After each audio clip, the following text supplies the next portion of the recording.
I start from the supposition that the world is topsy-turvy, that things are all wrong, that the wrong people are in jail and the wrong people are out of jail, that the wrong people are in power and the wrong people are out of power, that the wealth is distributed in this country and the world in such a way as not simply to require small reform, but to require a drastic reallocation of wealth. I start from the supposition that we don't have to say too much about this because all we have to do is think about the state of the world today and realize that things are all upside down. Now, if you don't think, if you just listen to TV and read scholarly things, you actually begin to think that things are not so bad, or that just little things are wrong. But you have to get a little detached and then come back and look at the world, and you are horrified. So we have to start from that supposition that things are really topsy-turvy. And our topic is topsy-turvy, civil disobedience. Now, as soon as you say the topic is civil disobedience, you're saying our problem is civil disobedience. That is not our problem. Our problem is civil obedience.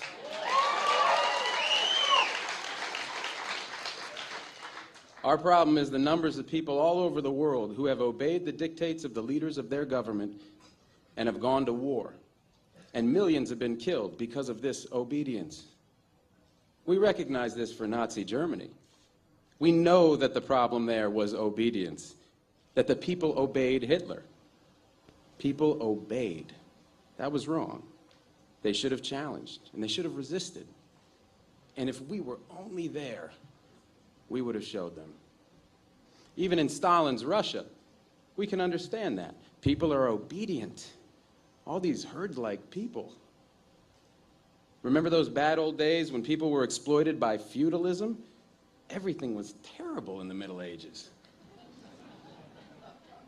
But now we have Western civilization, the rule of law. The rule of law has regularized and maximized the injustice that existed before the rule of law. That is what the rule of law has done. When in all the nations of the world, the rule of law is the darling of the leaders and the plague of the people, we ought to begin to recognize this. We have to transcend these national boundaries in our thinking. Nixon and Brezhnev have much more in common with one another than we have with Nixon. J. Edgar Hoover has far more in common with the head of the Soviet secret police than he has with us. It's the international dedication to law and order that binds the leaders of all countries in a comradely bond. That's why we're always so surprised when they get together. They smile, they shake hands, they smoke cigars. They really like one another, no matter what they say. What we are trying to do, I assume, is really to get back to the principles and aims and spirit of the Declaration of Independence. This spirit is resistance to illegitimate authority and to forces that deprive people of their life and liberty and right to pursue happiness. And therefore, under these conditions, it urges the right to alter or abolish their current form of government, and the stress had been on abolish. But to establish the principles of the Declaration of Independence, we're going to need to go outside the law, to stop obeying the laws that demand killing or that allocate wealth the way it's been done, or that put people in jail for petty technical offenses and keep other people out of jail for enormous crimes.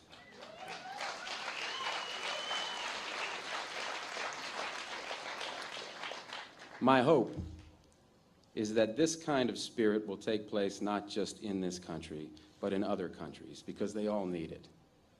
People in all countries need the spirit of disobedience to the state, which is not a metaphysical thing, but a thing of force and wealth. And we need a kind of declaration of interdependence among people in all countries of the world who are striving for the same thing.